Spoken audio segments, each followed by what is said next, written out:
Salut à tous, j'espère que vous allez bien, c'est Mathieu et aujourd'hui on se retrouve dans cette toute nouvelle vidéo pour un point sensible, un point essentiel, les 5 conseils pour choisir son constructeur de maison individuelle. C'est parti!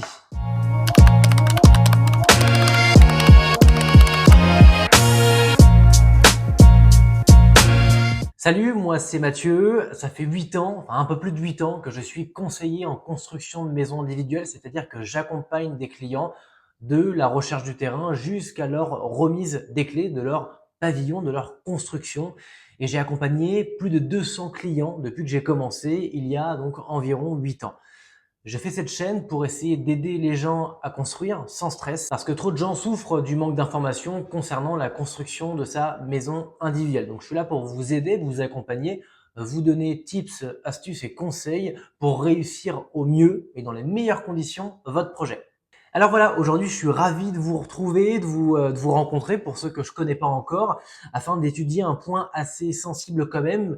On se demande toujours vers quelle personne se tourner, quel constructeur choisir, et c'est toujours franchement hyper compliqué globalement d'arriver à se décider. Je vais essayer du coup de vous aider, de vous aiguiller à choisir la bonne personne. Alors première astuce de ces 5 astuces, pour moi, c'est déjà de regarder les avis Google et la solvabilité, enfin, les avis en généralité et la solvabilité de votre constructeur. Pour la solvabilité, c'est hyper important, surtout avec les temps de crise qui courent.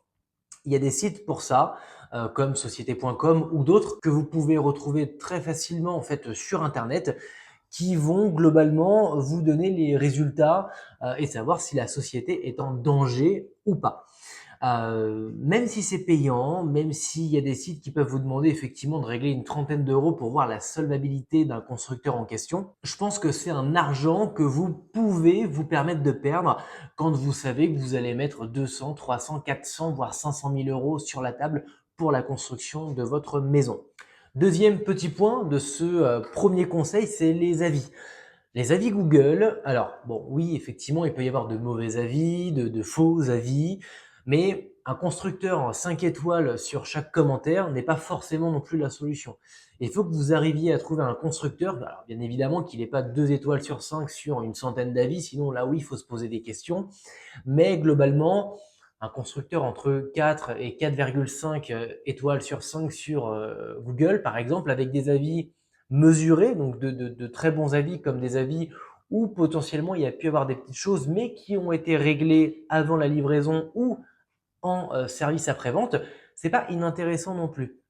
Savoir que le constructeur, même si la maison est livrée, même s'il peut et reconnaît qu'il y a pu y avoir des petits soucis, des choses qui n'ont pas été forcément faites de manière hyper optimale, et ben qu'il accepte de revenir après les refaire et de corriger le tir. Ça, c'est hyper important. Moi, en tant que client, je préférerais un constructeur qui me dise oui, on a fait des bêtises, mais on est venu les régler après, plutôt que quelqu'un qui me dit bah non, nous on fait pas de bêtises, regardez nos avis et qui est que des faux avis de la sœur, du cousin, du collègue, etc., etc. Donc vérifiez bien ça. N'allez pas forcément à celui qui a 2 étoiles sur 5, mais n'allez pas non plus celui qui a 100 avis avec 5 étoiles sur 5 parce que ça c'est très facile à produire. Deuxième astuce pour choisir et partir et s'engager avec un constructeur de confiance, c'est de regarder l'intériorité, l'expérience que va avoir votre constructeur sur le secteur. Quand vous avez un constructeur qui a quand même pas mal d'expérience, ça vous est déjà souvent remonté déjà aux oreilles. Entre les panneaux de permis de construire que vous voyez dans pas mal de rues de votre ville ou du secteur de recherche que vous avez, ou potentiellement des collègues de travail qui vous parlent d'un constructeur qui serait intervenu sur son secteur qui est aussi le vôtre, qui est aussi votre secteur de recherche, ça peut être un point assez intéressant pour se dire ah lui ça fait 2 fois, 3 fois que je le vois, une fois qu'on en parle, bon il y a quand même de bons avis, je vais y aller, je vais regarder un petit peu ce qu'il peut proposer. Ça peut être aussi d'aller voir du chantier. C'est hyper important de se rendre compte, déjà d'une des mètres carrés, parce que vous signez tout sur plan. Même si maintenant on a des outils 3D pour pouvoir projeter un petit peu les clients, moi ça m'arrive régulièrement, voire quasiment tout le temps, d'emmener voir des clients avant ou après signature, ce qui me font confiance dans tous les cas, mais des chantiers, pour qu'ils se rendent compte des mètres carrés, pour qu'ils se rendent compte de la qualité, de la propreté, de l'avancement, du timing. C'est hyper important. Vous pouvez vraiment juger la qualité d'un constructeur en allant voir des chantiers qu'il a déjà réalisés. Et ça peut être à plusieurs étapes possibles. Parfois, moi, je ramène des clients sur des chantiers, on n'a pas du tout fini, hein. Il nous manque la charpente, on n'a pas posé les fenêtres. Ils me demandent limite pourquoi on est là. Et bah, c'est pour leur faire vérifier, leur faire voir que bah, même dans un état de chantier où on est vraiment au début, aux prémices du chantier, et bah, c'est propre. Il n'y a pas 46 choses qui traînent par terre. On essaye de ranger, de nettoyer au fur et à mesure. On a des artisans qui sont aussi respectueux et un chef de chantier qui suit bien ses artisans pour que justement tout se passe bien et qu'on reste sur un chantier qui soit propre. Donc moi j'aime bien faire montrer à mes clients plusieurs stades d'avancement bah, les chantiers qu'on peut avoir en cours pour les rassurer et pour aussi les projeter. Et ça, c'est un réel accompagnement. Ça, forcément, ça nous prend du temps, nous, en tant que conseillers, de faire tout ça. Mais je pense qu'à la suite, on en gagne aussi. On gagne de la confiance. Donc, on gagne du temps. Donc, le constructeur qui vous dit, bah non, on va pas avoir de chantier, ou bah non, je travaille pas comme ça, ou je ne sais quelle encore excuse il pourrait trouver, c'est que potentiellement, il n'a pas de chantier sur le secteur et donc c'est un constructeur qui est assez nouveau.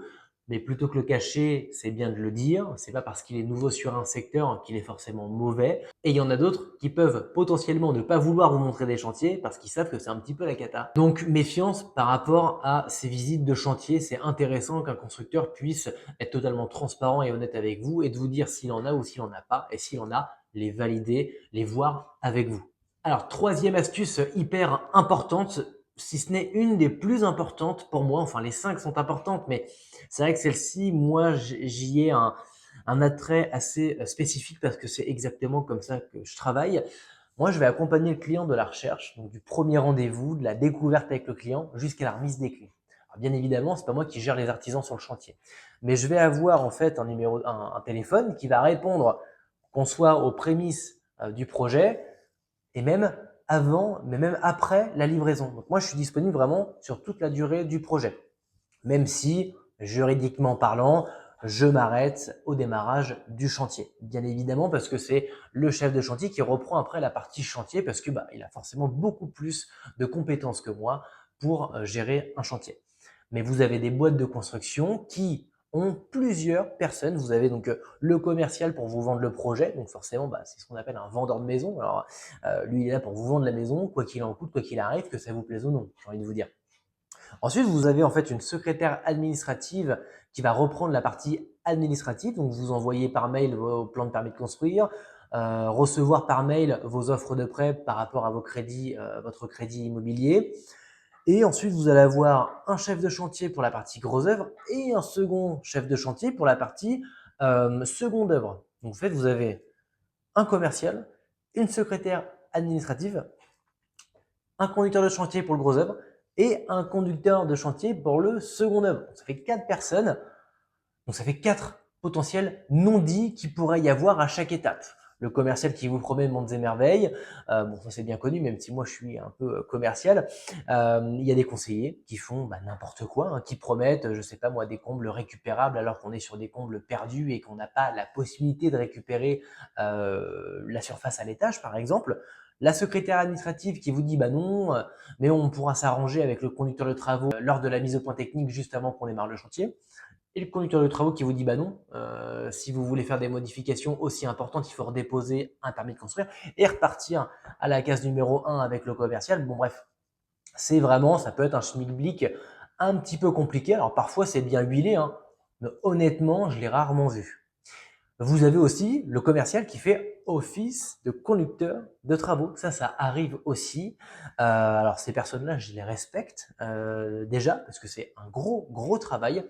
Mais qui dit gros travail peut amener à des défaillances, soit sur la partie commerciale, soit sur la partie conduction de travaux. Moi, je suis hyper transparent avec mes clients et je leur dis concrètement, même si j'ai des notions techniques, je suis pas conducteur de travaux, je ne suis pas technique. Moi, je suis plus dans la partie commerce, conseil et administratif. Même si, bien évidemment, je peux conseiller sur la partie technique et je connais bien les maisons que je vends. Mais ça ne fait pas de moi un chef de chantier. Donc, nous, on fait la part des choses. Commerce d'un côté, chantier de l'autre, même si le commerce et le chantier doivent être main dans la main pour éviter les non-dits aussi entre les deux et que le client sache exactement dès qu'il signe ce qu'il va retrouver à la fin, donc avec le conducteur de travaux et à sa remise des clés. Quatrième conseil, avant-dernier conseil, la transparence. Le conseil, c'est hyper important. Alors déjà, celui qui vous dit que c'est les meilleurs, qui sont la meilleure société, qui sont les numéros 1 dans le secteur, fuyez. Déjà, ceux-là, ils sont bons directement à mettre à la poubelle. S'ils étaient les meilleurs, bah, tout le monde viendrait chez eux. Et si c'était les meilleurs, du coup, il n'y aurait qu'un constructeur sur Terre, ce serait eux. Or, c'est pas le cas. Je vous dis ça parce qu'il y a vraiment des clients qui croient à ce genre de paroles et qui les boivent sans forcément réfléchir aux conséquences derrière. Moi, ce que je vous conseille plutôt, c'est de privilégier des conseillers en construction qui vont essayer de vous accompagner, de vous aider dans l'édification des plans, dans la recherche du terrain et qui vont vraiment créer avec vous une relation de confiance. Et ça, c'est hyper important. Sans la confiance, il n'y a pas de projet. Donc ça, pour moi, c'est un des points majeurs, c'est qu'il faut vraiment être transparent avec votre constructeur, mais aussi trouver la personne qui l'est en retour pour vous. Donc ça peut passer par l'accompagnement de qualité, de la transparence et de la confiance, mais ça peut aussi passer par un aspect plus juridique, un conseiller qui va bien noter noir sur blanc tout ce que vous vous êtes dit et qui va bien les notifier dans le contrat. Ça va être aussi ça, un gage de confiance. Parce que même si vous avez une totale confiance en la personne qui va vous accompagner parce qu'elle a accompagné, je ne sais quoi moi, 10 personnes de votre entourage, et ben la confiance n'exclut pas le contrôle. Toujours important de revérifier ce que la personne fait. Tout le monde peut se tromper. Moi, ça m'est arrivé de me tromper, d'oublier les petites choses. Et ben c'est pour ça que je préfère maintenant tout noter par mail, dans les notices descriptives et dans les contrats clients. Comme ça, je sais que même si j'oublie, je peux pas me rappeler de 40 dossiers par an, c'est pas possible. Donc c'est pour ça qu'il faut noter noir sur blanc ce qu'on promet et ce qu'on chiffre et ce qu'on vend aux clients. Donc celui qui va être plutôt dans cette base-là, de noter, d'être transparent même sur le papier, ça va être aussi un gage de confiance pour vous. Alors ne dénigrez pas ça, au contraire, favorisez-le. Cinquième astuce, le rapport qualité-prix. Alors ça, c'est un gros sujet. Dans le sens où on dit toujours qu'il faut pas aller au plus cher, mais il faut pas non plus aller au moins cher. C'est-à-dire que un prix qui est surévalué par rapport, imaginons, vous prenez 4 constructeurs, vous comparez 4 constructeurs. Il y en a 2 qui sont à 200 000 euros, à 5 000 euros près globalement. Il y en a un qui est à 230 et un qui est à 170. Plutôt que de forcément vous dire il y en a un qui est très intéressant et un qui est complètement à côté de la plaque, reconcentrez-vous sur ceux qui sont à peu près au milieu. Ça va être souvent, par expérience, les plus rentables et les plus sérieux. Pourquoi? Celui qui va être très cher, alors peut-être qu'il l'est parce qu'il met des matériaux de meilleure qualité, etc., etc., mais dans la majeure partie des cas, c'est plutôt un aspect marketing. La brique ne vaut pas 40 000 fois plus cher que le parpaing, je vous rassure, mais souvent c'est un petit peu ça qu'on entend, hein, c'est que les finitions sont meilleures, que c'est de la brique et pas du parpaing, patati patata, mais ça ne vaut pas 30 000 euros, ça ne vaut pas 20% d'un prix d'une maison, absolument pas. Donc c'est plus parfois un aspect marketing qu'autre chose. Et ceux qui sont très peu chers, c'est souvent ce qu'on appelle un peu une fuite en avant, c'est que c'est des constructeurs qui ont du mal à vendre, du mal à produire et qui font du coup des remises un peu trop importantes pour justement essayer de vivre à court terme avec leur société de construction. Donc moi j'effacerai le moins cher et j'effacerai le plus cher et je me reconcentrerai vraiment sur ceux qui sont globalement au prix du marché. Un prix de marché, pour vous faire un petit peu une tendance, environ entre 1008 et 2000 euros le mètre.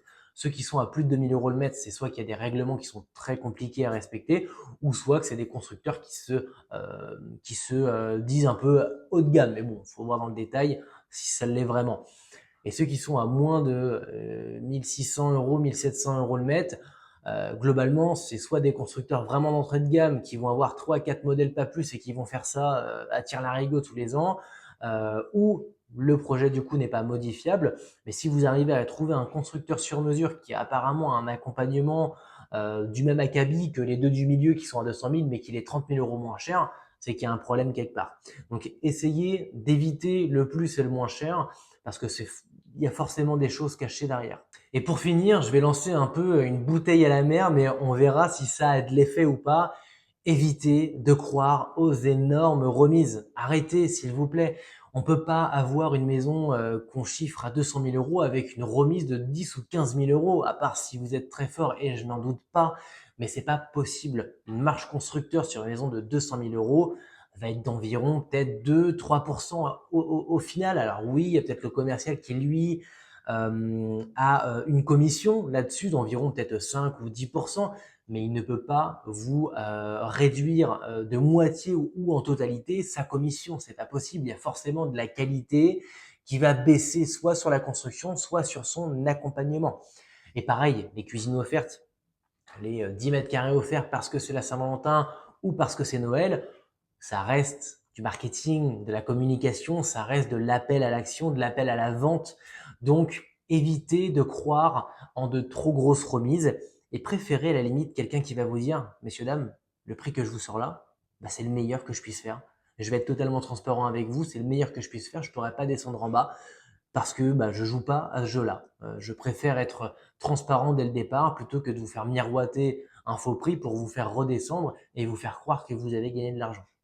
Moi, ça m'arrive quasiment tout le temps parce que j'estime que si moi je suis pas transparent avec les gens, ils ne le seront pas forcément de leur côté.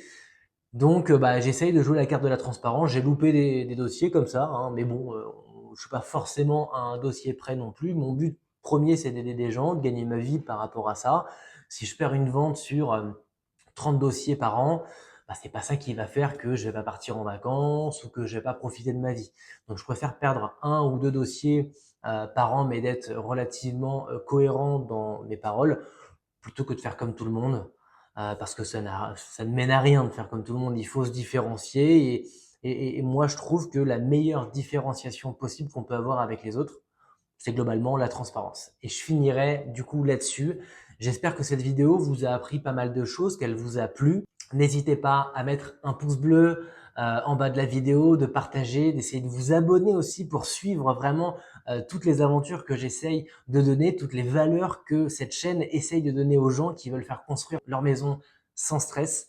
Donc voilà, c'était Mathieu, on se retrouve bientôt pour une autre vidéo et d'ici là, portez-vous bien. J'espère que vous passez en tout cas un agréable projet avec votre constructeur et si ce n'est pas le cas et que vous avez des questions, des interrogations, n'hésitez pas à me contacter dans les commentaires ou à me rejoindre sur les réseaux sociaux qui sont directement dans la description de cette vidéo.